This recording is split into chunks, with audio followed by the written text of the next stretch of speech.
Hello everyone, my name is Ryan Day. I'm Head of Technology at Moore Kingston Smith. I'm sitting here today with Paul McKeown, our Valuations Partner, who can talk you through the valuation of a business. So Paul, what have you seen over the last 12 months? Over the last 12 months, what we see is a concentration on specific solutions, I think, industry-specific solution. I think AI has been a big game changer, and everybody's trying to work out how AI fits into SaaS businesses. We've got a drive towards more complex platforms. So the architecture of a SaaS business is changing now. So what they're looking for, rather than having a platform and then having bolt-on, they're looking is something that's more flexible, that allows you to do lots of developments at the same time, that allows you to have different components talking to each other, all within the same flexible architecture. And I think, so it's becoming more complex. That's the key. And how do you value that AI piece? Because for a lot of businesses, it's quite exploratory. They haven't yet generated revenue. There isn't a true long-term business case because it evolves so quickly. So those traditional valuation methods have gone out the window slightly? Well, yes, although valuations of SaaS companies was never traditional. Before, everything used to be based on really revenues and revenue multiples. There was a head nod to annual recurring revenues, but whether or not people actually stuck to that is debatable. There was the famous rule of 40, which is you have, if your growth rate and your profit margin adds up to 40%, then you're a winner. But you could count on one hand the number of SaaS businesses who are actually achieving that in the earlier days. I think the key thing with AI now is that people are looking for specific solutions, and AI is part of that, because it helps companies to narrow down exactly what it is, what's the problem they're trying to resolve, who they're trying to resolve it for, and how much is it worth to that customer. And from all of that, you get the potential for scalability, profitability that's sustainable, and then obviously that leads to value. In terms of how you look at value now, we're still looking at revenue multiples. Obviously, the higher up the P&L you have to go to apply multiple width of BS there could be. Yes. But in the earlier stages of a company, so if we're talking, for example, of, let's say, a company that's already got its first round of funding and is now in between 1 and 2 rounds, at that point, you're looking at something with visibility on profits over a clear period. So that's got to come from a clear business model over a clear time frame. And if investors can see that and they can see scalability, then there's a good prospect that you're going to get some investment. The clear thing really is that you've got to have a business model that's a bottom-up creation. You can't start talking about having a percentage of a market anymore. You have to be talking about what exactly are you doing, how are you going to do it, how much is it going to cost you, how long before you can scale up, what's your profitability going to be, and if you get visibility and credibility on that, you will get good valuations. So I was talking to a prospect recently that's made investments across 15 or 16 different tech businesses, very early stage, but a lot of them have bolted on some kind of AI to their medicine development or their biochemistry development, et cetera, et cetera. So they are very much at the angel investment stage.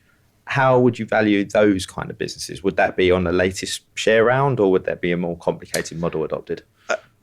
For financial reporting, the share rounds are often relied on. The problem with the share round is people tend to capitalise the company or into the share round. And if the share round is for 5%, it doesn't actually mean you multiply that up, get the value of the business, because it all depends really on what the returns are expected to be. With what you're talking about there, AI can be very useful in pharma particularly, can shorten development periods enormously. And that's really where AI is taking us, I think. And then, of course, we're going to get agentic AI, which is going to allow for even more. We've got to work out how to use it properly, how to use it safely. There's got to be a lot of safeguards around that. There's governance issues. But in terms of valuation, It's down to the fundamentals. It really is. And how important is the story and the founder's expertise and the fact, a business could be pre-revenue, pre-profitability, but if they believe in the founder, is their value attributable to that? People are really important. Yeah. So depending on exactly what the company is doing, the way the founder comes across, the credibility of the founder, the history, really, what the founder's done up to now. It's getting boring now. You can no longer get really high value based on just a story. There has to be credibility. There has to be numbers that make sense. They've got to be bottom up. And if everything stacks up, there's always going to be risk, but you will get support. You will get investment. Yeah. And there are, as you say, angels. There's VCs that are definitely interested.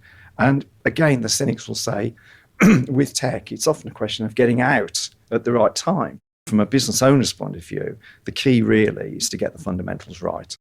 If you get your efficiencies right, you've got the right product, you've got the customers, you know exactly what the value is that you're creating for those customers, and you know how you're going to get that out there, and you know how long it's going to take, then it's looking pretty good. In recent weeks, months, has there been any companies that you work with that you can give us an example of things that, advice that you've given to the CFO, the CEO, how to maximise their valuation? I've spent some time in Birmingham recently talking to a lot of businesses that are embedding AI, and there's a lot of emphasis on efficiency. It's about strong cash performance and again scalability. But there are businesses that are looking at more and more focused solutions. It's about focused solutions delivered at a cost that's achievable, at a value that makes sense to the customer, and that's scalable. And that's really critical. That's where we are.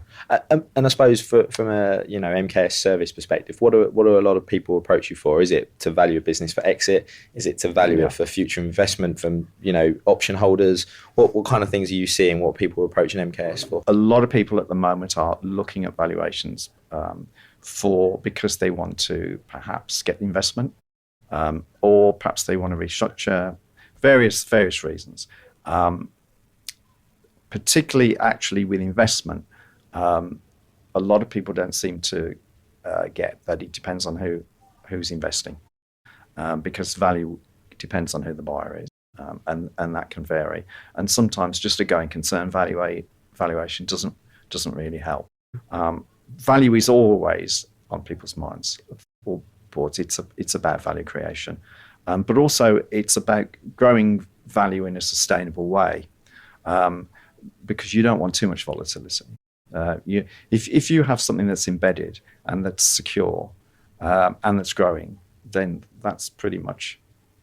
And are those people approaching you always wanting you to value the company as a whole, or can it be specifically, say, on the IP?